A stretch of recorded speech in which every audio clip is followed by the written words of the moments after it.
you caught me dreaming what I don't understand. But oh, I think I wanted to. And now you're all done thinking that it might be the end, but the sky is falling down.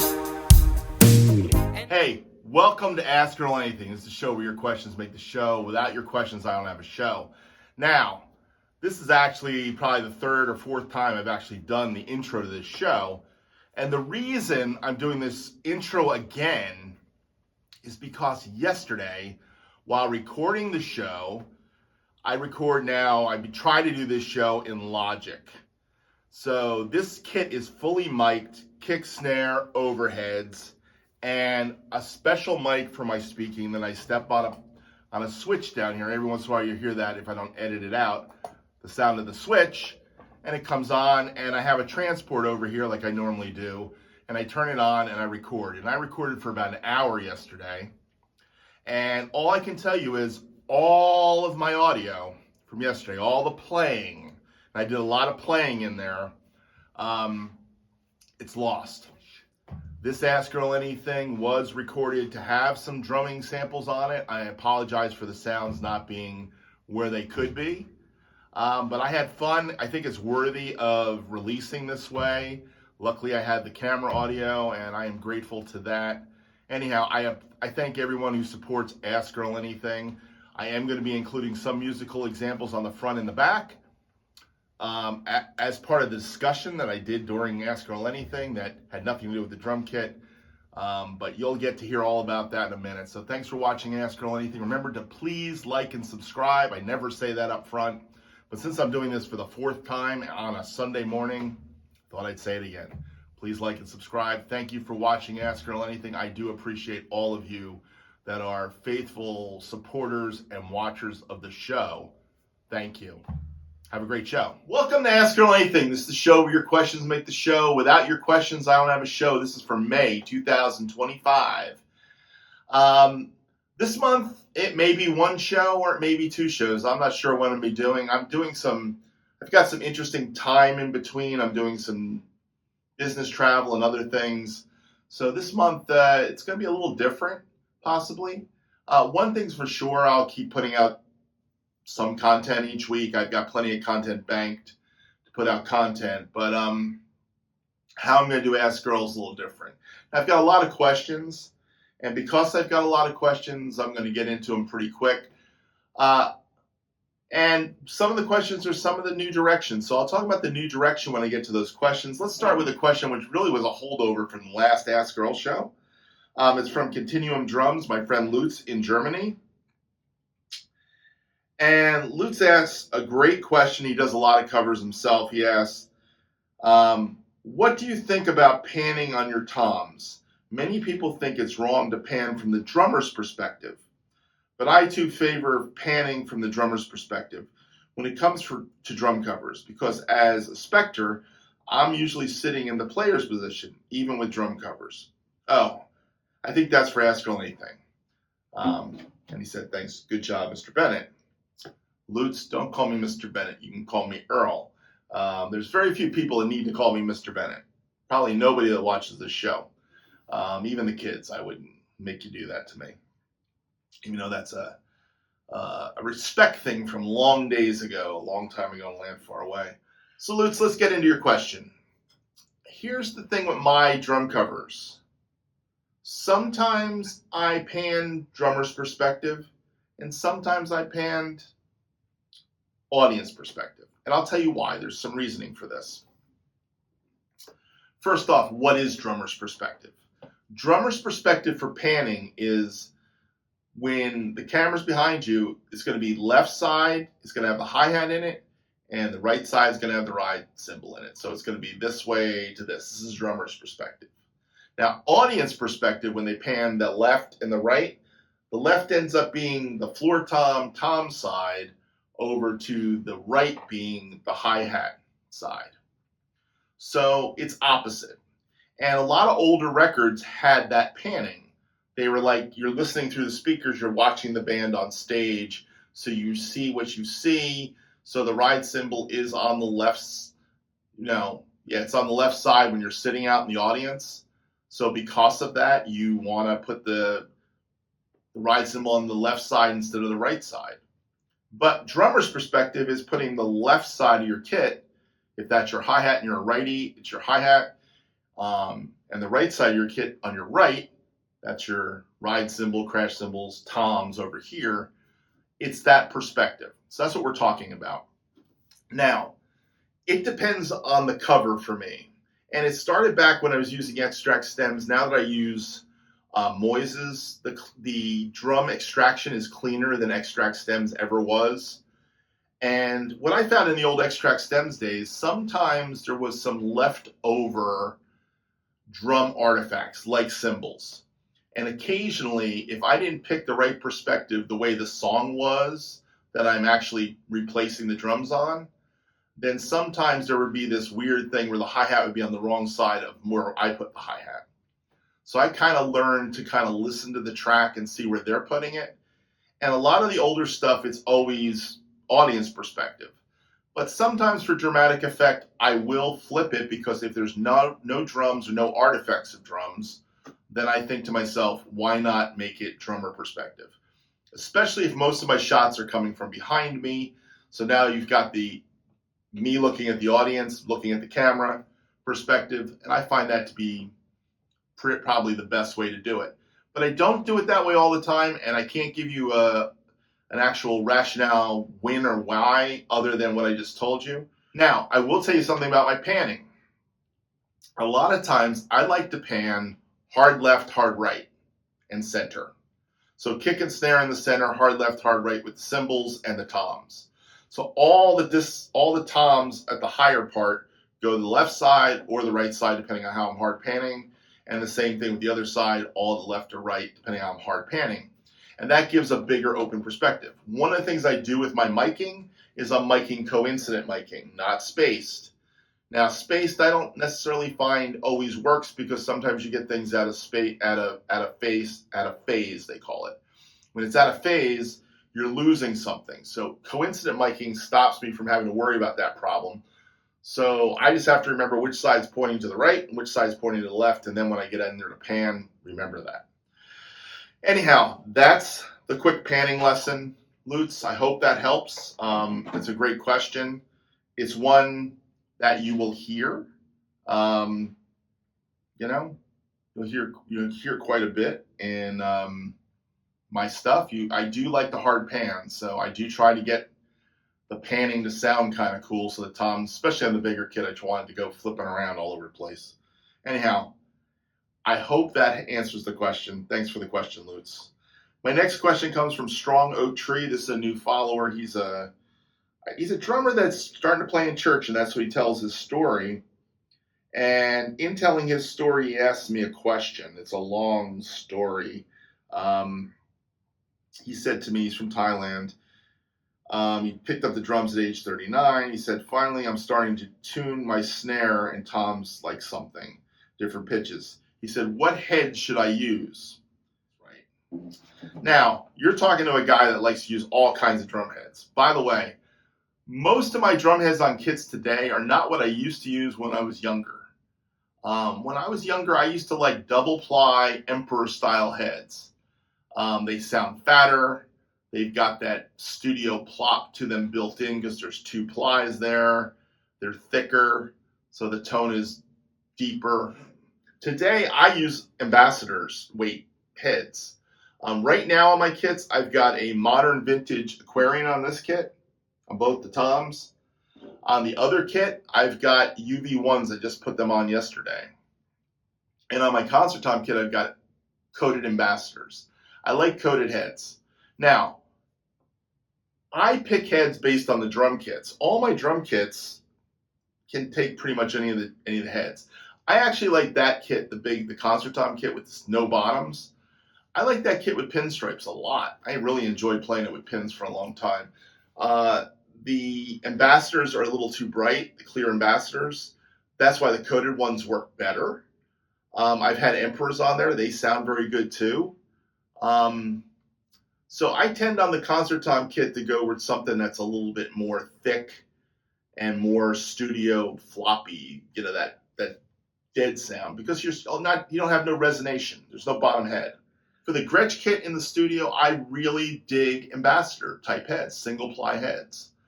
So I've been a fan of ambassadors. I had coated vintage ambassadors, which is a 2-ply head, but it's a 3.5 mil over a 7, which is not quite an emperor, so it's kind of not as thick. It's almost 10 mil. They sounded great on that kit. I just switched it back to the UV1s. But I tend to like a nice crisp set of ambassadors sound great on those drums. For years, I used coated emperors on those drums, or clear emperors, depending on how I was feeling. This kit I had G2s on for church when I was playing a lot of in-town stuff, but now that this is my my little jazz practice kit that I use for Ask Earl Anything and doing some soloing and stuff when I'm goofing around, I like the kind of jazz tuning of these heads. So these are kind of medium right now.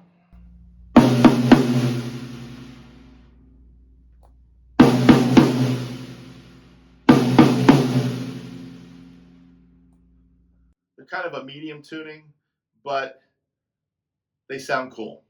You know, really, you got to get your sound, what you're looking for. Now, if the drums are cheap, meaning they're not really good quality drums or semi-pro drums or something that doesn't have good bearing edges and stuff, I always say get thicker heads. Try emperors. Emperors seem to work on everything and makes everything sound okay.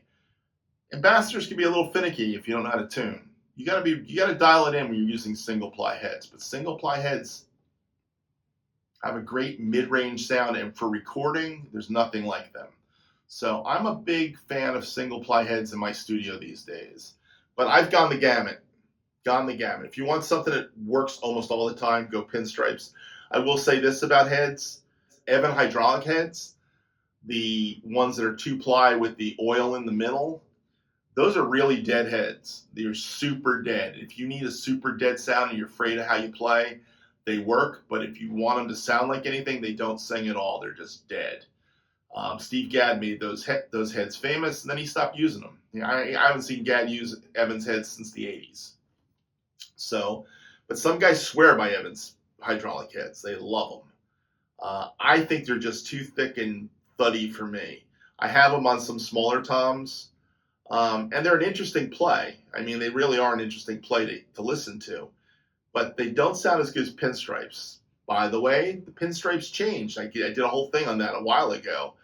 The pinstripes are more mid-rangey. They're more like single-ply ambassador clears almost, with a little bit of difference. If you really want the old pinstripes, the thicker ones, I think they're called Power Stroke 4s, or the old pinstripes. I heard that from the Remo guy at the Nashville Drum Show, which was called the Music City Drum Show last summer. So lots of cool stuff there. I hope I helped you out. Strong Oak, thanks for the question. Strong Oak Tree. Appreciate that. The next question comes from my friend Jeff Goetz. And Jeff said, I've gone back and listened and watched you in different genres. You are entirely a different drummer with Steely Dan material. It's almost astonishing. I believe this is your forte. He was watching Asia from Steely Dan, my original version of the Asia. I did 2 versions of it. I think the first one is better, to be honest. It's hard to beat that track. I didn't play either one exactly like Gadd.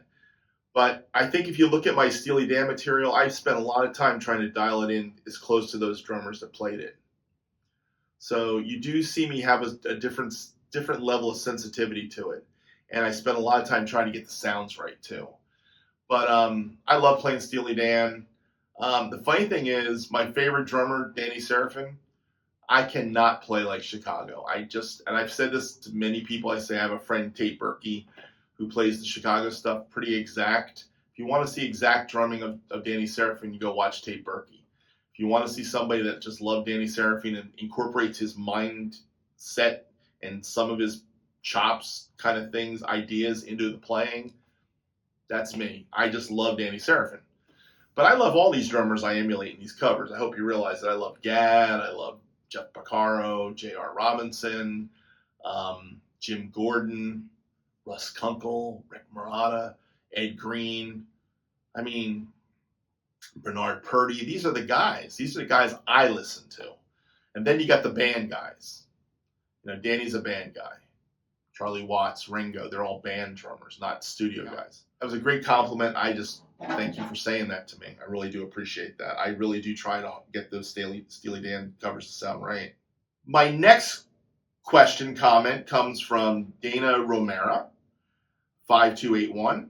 Dana said, good sound today, Earl. Was learning how to balance my kick and hands this week. You do that very well. Love that. And this was on Just What I Needed, the Cars. So Dana, you bring up a really important point to playing drums.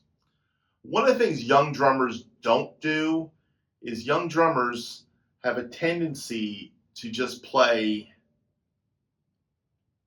all limbs the same volume. And I'll demonstrate.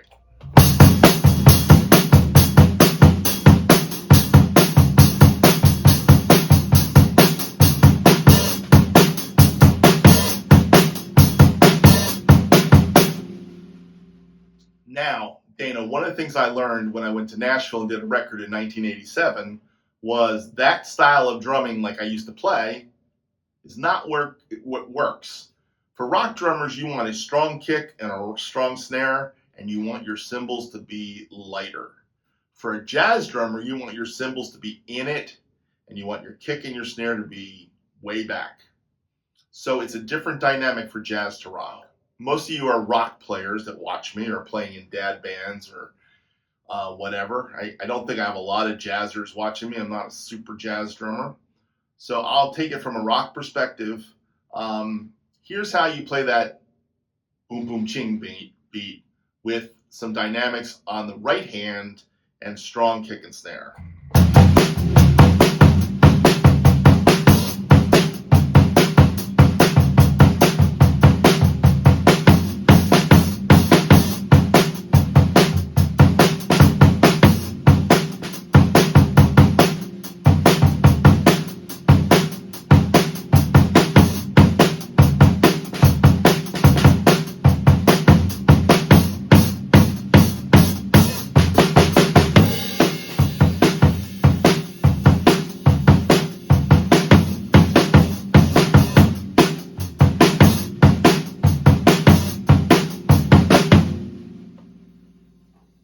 So again, Dana, working on those dynamics is something I work on all the time, by the way. Playing my hi-hat less, playing my kick and snare louder is a rock, kind of rock, funk, R&B kind of thing. Playing your cymbals light and your kick and snare lighter, that's a jazz thing. So something like this.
That gives you a little demonstration of the two, a little bit of jazz versus rock.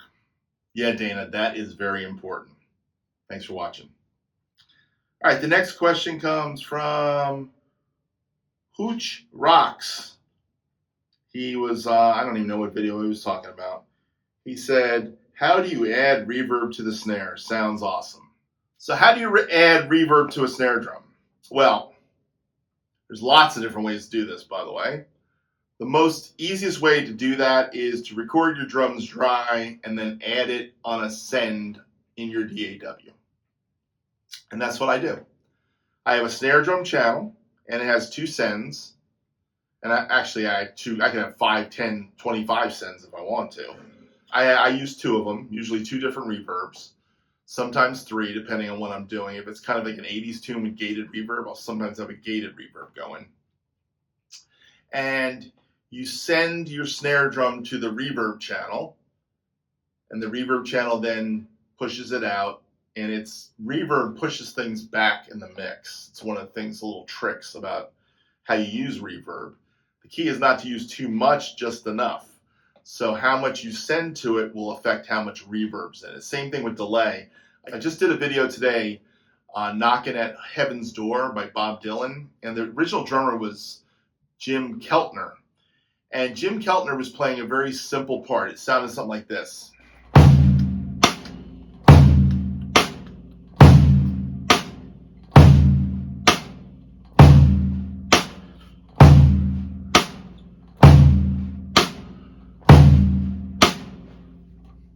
Now, what I did to get the sound that you heard on the video, because on the video the snare drum rim was going da da da da, 16 notes da da da da, and if I was to play da da da da like that, it would sound a little sloppy. So I'll try to play the da da da da the way I tried to play, and I realized it wasn't how he did it. They did it with an echo.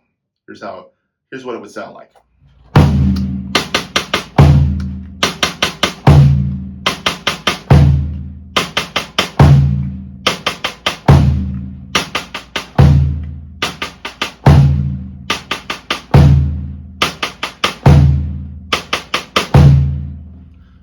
Maybe it sounds kind of it, but making it feel right in the tune, I tried one pass that way, and it wasn't really cutting it for me. I realized what they did was they put a 16th note delay on it, or echo, however you want to call it, whatever you want to call it. So what I did was, took the snare drum, sent it to the delay, set it to 16th notes. I had a clock dialed in with a tempo map, and it was a perfect da da da da. And it even went back and forth between the speakers. Ga, ga, ga, ga, ga, ga, ga. And it kind of tailed off. So that's probably how they did it in the studio. They put him in the echo chamber for the rim clicks. And then when it got to regular snare, there was no more echo. So the regular snare was boom, fop, boom, fop. It's a very simple tune, not very hard. Matter of fact, it was such a simple song, I recorded it only from above just to give everybody an idea how simple and easy it is to do with the kick and snare pattern. I think I've gotten really fancy with my drum covers with 3 videos, 3 cameras. Sometimes I think having just one mic or one camera kind of really shows you a whole different perspective of a drum cover, and that it's just how it looks from overhead. I think it's kind of cool. I'm going to be doing more of those occasionally, but I got to keep varying it because you guys would get bored if I just did one thing all the time. So anyhow, Hooch Rocks, I know you didn't maybe expected this on my Ask Earl Anything. I did tell you it was going to be here, so I included you in here. It's a send thing. And how much you send is ears. It's using your ears. So that's what I do. I kind of use my ears, find it. Sometimes I nail it, sometimes I don't. You guys know when I don't. All right, my next question comes from Dana Romero again. Dana asked me to use cymbals. Go over some of the techniques for playing different cymbals. I'm working on that right now. So I did this song called Take Me Away from Vineyard Worship or Vineyard Music, I can't remember which. And I had a lot of open cymbal sounds. So one of the things I do is to get those effects, those swells and stuff, I've learned how to play lightly on cymbals and do swells. And some cymbals are better for that than other. Crash cymbals are really good for getting those swell things. So I don't have a crash cymbal on here. All I have is a flat ride, a ride, which acts as a crash, and then I've got this ride that acts as a crash too with rivets. Rivets change the whole vibe. But I will show you how I approach cymbals is playing along with the music. And you'll see me do this a lot of time at the beginning of a song,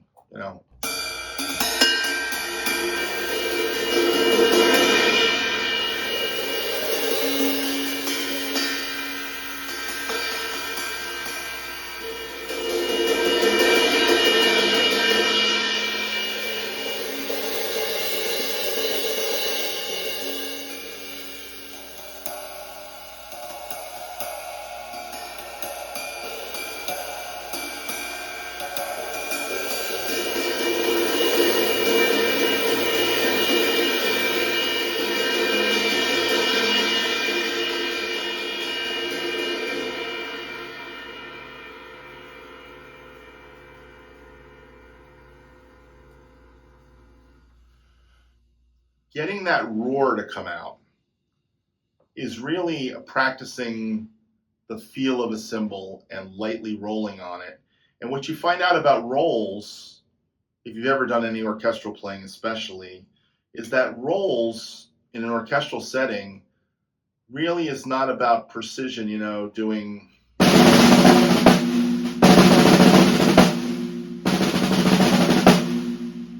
that's kind of like military rolls. But orchestral rolls are what they call buzz rolls, and that has to go with the tempo and the feel of the music.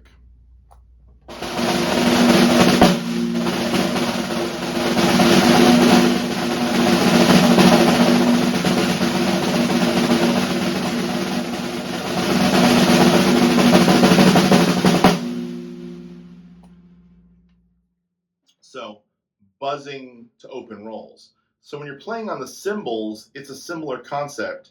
It's how fast you're moving your hands and trying to feel the instrument and how it kind of swells up.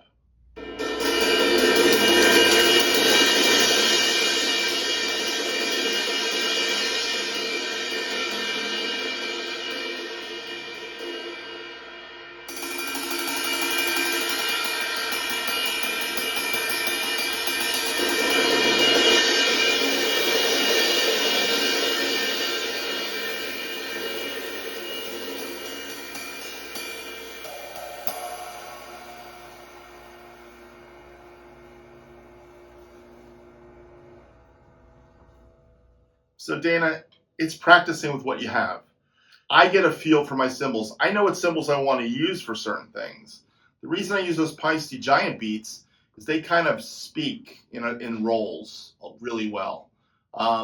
Most thinner cymbals do, thinner crash cymbals do. That's why I don't really like thick crash cymbals. But riding on rolling, let's say this way, rolling on a ride cymbal like this is not a heavy ride cymbal. You can make them speak if you know how to play within the sensitivities of the cymbal itself. So that's just a technique that you learn over time and just keep practicing. And then learn sensitivity and watch guys that do it. And I've watched a lot of great drummers that play with the rolls. And I mean, playing in church, that's one of the most important things is being able to play swells. By the way, I played in church this past weekend. And it was the first time in a year I played in church. It was nice to play again. So I had a lot of fun doing it. I don't need it every week or every month even, but it's nice to play it a few times a year and just play with other people and bring that into my, it was good working on songs, preparing. It's just like doing covers, except for it's different, that you're playing with real musicians. So we had a lot of fun, but I did a lot of cymbal work in that set, as usual. Most church situations forced me to play cymbals. So delicately playing cymbals is part of being a church drummer. Anyhow, thanks for the question. Appreciate it. I hope I answered it. Tell me if I did or didn't. I appreciate that. All right. The next one, another Dana Romero one. Dana asked a question on You Can Call Me Al. He said, what is that octagon-shaped doohickey thing you're playing? I like it. Could come in handy. I've seen it used on Blue Morning, Blue Day by Foreigner. Well, that doohickey thing is actually a 6-sided hexagon? It's a hexagon. It's 6-sided. It's called a Simmons Pad. And they were famous in the 80s, the 1980s, for the first real electronic drums that took over everything. I mean, other than that, before Simmons, there were electronic drums, but Simmons drums seemed like that's where everybody was going. Now, that became a fad too, but it just went a little longer. I remember in 1985, 86, I wanted a Simmons set badly. Kept telling my wife, I want a Simmons set. By the way, I never got a Simmons set. I got a Simmons SDS1 pad when I was in a band, and it was set up over here, and I would use it for that snare sound, the clap sound, and it even had a run generator so I could do like do tom fills on it. You know, it was interesting. But I got that pad as the beginning of getting 2 more pads so I can do some 80s Simmons covers with some 80s sounds that I have in some drum modules for an electronic kit somebody gave me. My friend CCM drummer gave me an electronic kit. I also have a Roland SPD-SX sample pad. I've been playing with electronics for years, but I've never had Simmons drum pads. So now I'm going to have 3 of them. When I have 3 of them, I'm going to set them up like this across. And I don't know if I'm going to use a pad for the snare or not. Probably won't be a Simmons pad. If I do, it'll probably be an Elisa's 12-inch. And I'm going to do some drum covers that are in that Simmons vein. So, and with real cymbals. That's the only way I would do it. I don't really like V-drums, and I'm not a big electronic drum guy. There are guys that have to use electronic drums. I get it. I'm not dissing electronic drums, but when I think of electronic drums, I want Simmons drums. So more Simmons drums to come. So I had a couple questions about the Simmons drum. I think there was another one here. The other one was from my friend Claus Isaacson. Claus said, Simmons Pads and DDrum Triggers. I never thought of the day.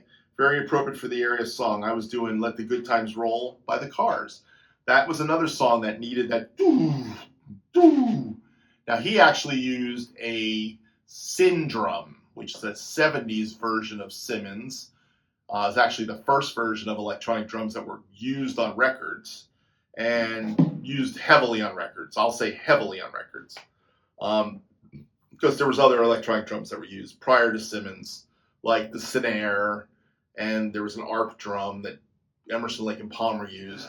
But the Syndrum was made famous by the Cars, and then by guys like Jeff Beccaro and Steve Gadd and Rick Marotta, who used them on songs like Carly Simon's Nobody Does It Better. It's on Ice Castles by Melissa Manchester. It's on all kinds of disco songs. Matter of fact, the disco guys took the Syndrum and put it out of business, I think. Boo, boo, boo, boo.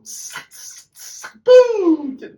That boo sound, that it just was one thing. Even though that made a lot of different sounds, there weren't anything as cool as the boo. So that's all you wanted was the boo sound. So they're like a one-trick wonder, electronic drums. But I grew up seeing electronic drums, so I was kind of like, I've always wanted a set of Simmons. So I'm not going to buy a $5,000 old set of Simmons drums to get Simmons. I could get those few sounds using samples I have in my SPD-SX, but the pads are what I needed. So I bought some used pads. They may not be in the greatest shape. I'm hoping the 2 that come to me are in pretty decent shape. That one's in pretty decent shape. I may even buy a 4th for the snare, and that would really make the kit to have 4 Simmons pads. But that's me playing the role of being an 80s drummer. So I will do some 80s tunes with Simmons as soon as I got that set up, and I'll talk about it. I may even do a whole little Ask Earl Anything special about my Simmons kit and what I'm doing and how I'm triggering it. It will not be with a Simmons brain or module, because I'm not spending $500 for an old SDS8 that has like 10 sounds I want out of it that I've already got the samples to. Makes no sense for what I'm doing. But it would be cool to have an SDS8 brain or an SDS5 brain, but that's like ridiculously expensive. And I definitely don't need an SDS7 brain, which was the first one that had samples in it of like real drums. Those are things that I don't need. I don't want it to sound like real drums, even though I did a drum cover called I Think We're Alone Now by Tommy James and the Shondells, and I had the pad there so I could do the conga sound. Do, do, do, do, do, do, do, because somebody played boo, boo, boo, boo on a conga. Worked great, by the way. The sample worked great too. Sounded exactly like the part. And all that to say is, we can do anything today without having to have the original. So I'm just getting the pads to have the look for the camera. So that's coming, Claus, and it's coming, Dana. Another question on Let the Good Times Roll. This was from 11 Drums Toby. He said another cool cover with some E parts.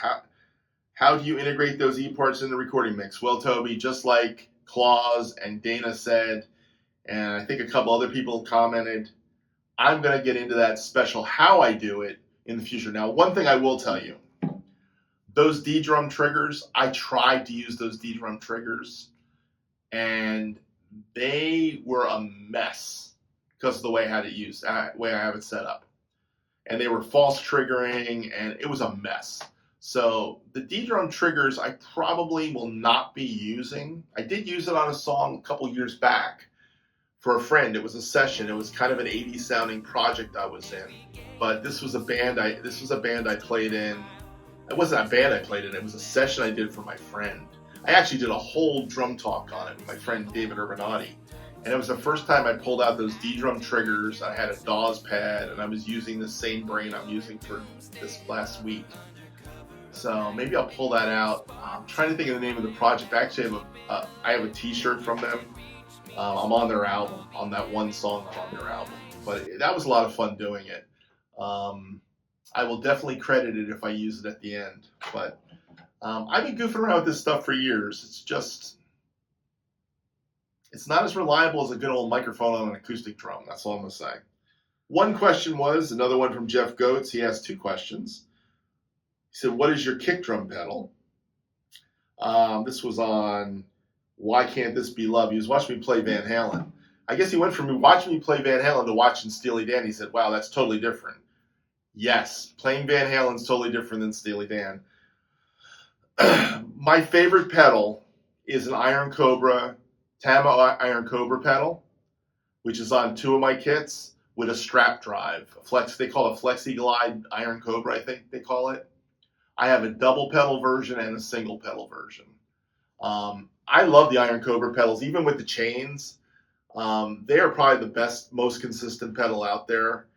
But I will tell you, the pedal I have on this kit is an old Camco pedal that I've shown being rebuilt in different stages. And let me pull this out. I've been wanting to show this pedal on one of my shows for a long time. I've reworked it a lot. This was a strap drive Camco pedal from the 50s or 60s. I rebuilt this pedal. When I got it, it had a strap drive. It had the original hinge on it, and that went first. I broke that during the Swigs. I was playing in the Swigs. I love this pedal, and then one day the hinge just crumbled. It fell apart. I brought the pedal home, brought back my Tama Camco pedal. I have a Tama version of the Camco pedal. Went online and bought a DW hinge. It worked perfectly. The holes lined up. So the DW hinge worked. And then the spring went, and I bought a DW spring assembly.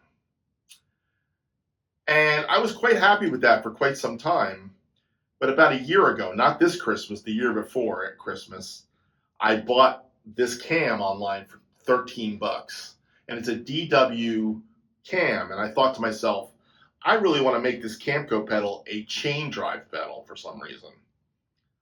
So I bought the cam, and then I had to figure out how to get it on. Now, I knew I took a DW pedal apart before, and the way you do it is you kind of take this bolt off and you push it this way. And by the way, my friend Jim Flies 2 told me how to do it.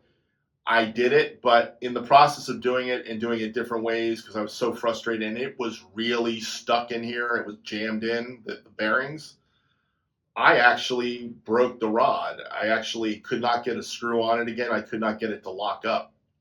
So I had to buy this rod again. So I bought a rod from a DW pedal. So this is a rod from a DW pedal. This is the cam. with the chain drive. This is the hinge from a DW pedal. This is the original heel plate. This is the original Camco pedal and frame. And I built this pedal. It took me 6 months of sitting looking at my parts on my table for a long time. One day I put it together, and once I put it together, I was like, let's try it. And it's been on this bass drum ever since. And I have to tell you something. I like the feel of this better than my Tama Camco pedal. It just feels right. Feels like an old DW, early DW pedal. But thank you, Jim, for your letting me know how to do this and helping me through it. But a lot of fun. I even found this piece, which is better than the one that was in there, the little square T-rod.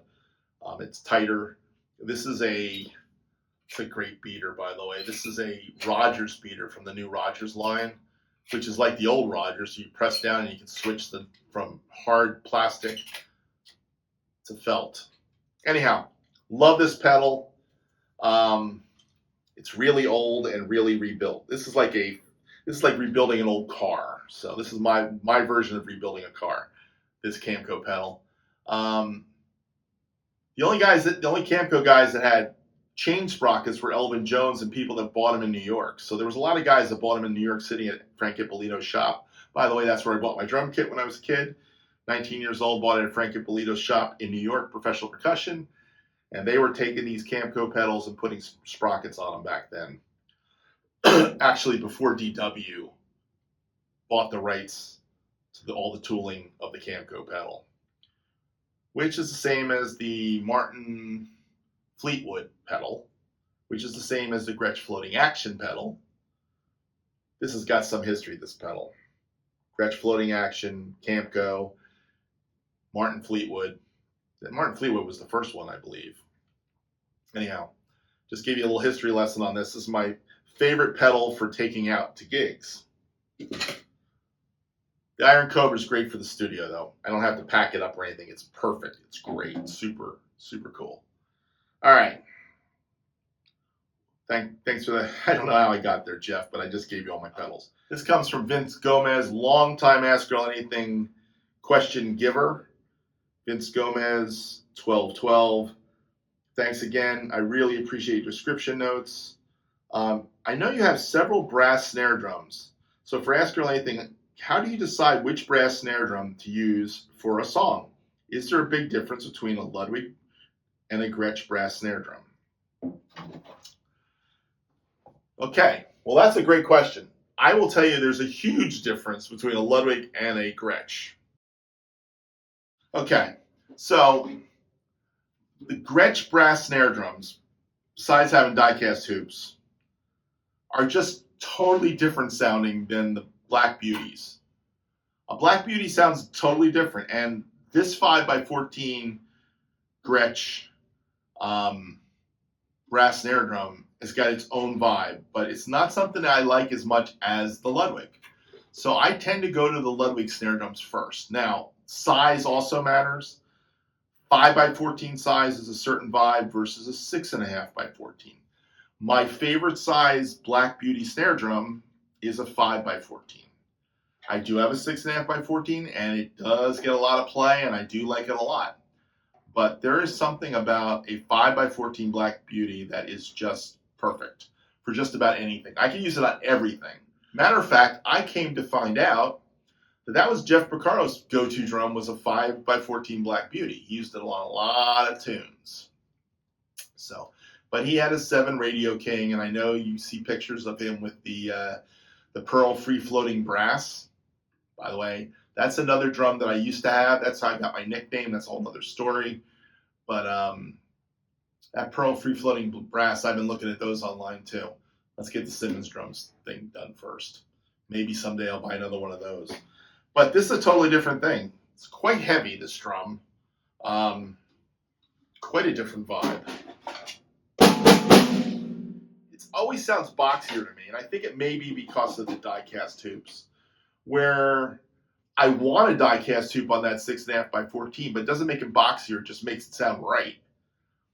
My other Ludwig's got triple flange, and it's just wide open. It sounds great. So, yeah, Why do I choose different ones? I have snares that sound certain ways, and I just say, yeah, that's the right sound for this song. And it's really not the same snare drum for every song. Some song is wood, sometimes it's brass, sometimes it's aluminum. It really is how I'm feeling that day, what I want to play. It really comes down to just that. So let me say it to you this way, Vince, as the last question. It's nice to have a few snare drums. I would say the most versatile brass snare drum out there that everybody models their drums after. Okay, I think I can think of two guys that had signature snare drums that were modeled after the brass 6.5x14 Ludwig Black Beauty, Manu Cachet's Yamaha drum, and Steve Ferrone's Pearl drum. And Steve Ferrone has a Gretsch drum too that's modeled after that drum. I think he's got a Gretsch drum too. So yeah, a lot of guys model after that drum. When you think about the Stu Copeland drum, he's modeling it after an old Pearl brass drum. So different brass has a different vibe. I think this is a heavier drum. That's the difference between the Gretsch brass drums and the Ludwig. The Ludwig is the way they make the shell. I think the Gretsch one also has a weld point in it. Yeah. There's a point where there's a weld in this, so it's a piece of brass wrapped around and welded. I think the early Ludwigs might have had that, but I think the newer ones are more made like the Ludwig aluminum shells. But you know what? I'm not sure. Let me double check that too while I'm thinking about it. Yeah, I'm pretty sure this is one shell spun kind of brass, spun brass shell.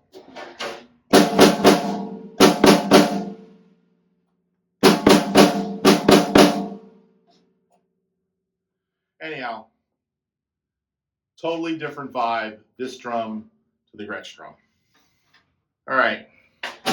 Thanks for the question, Vince.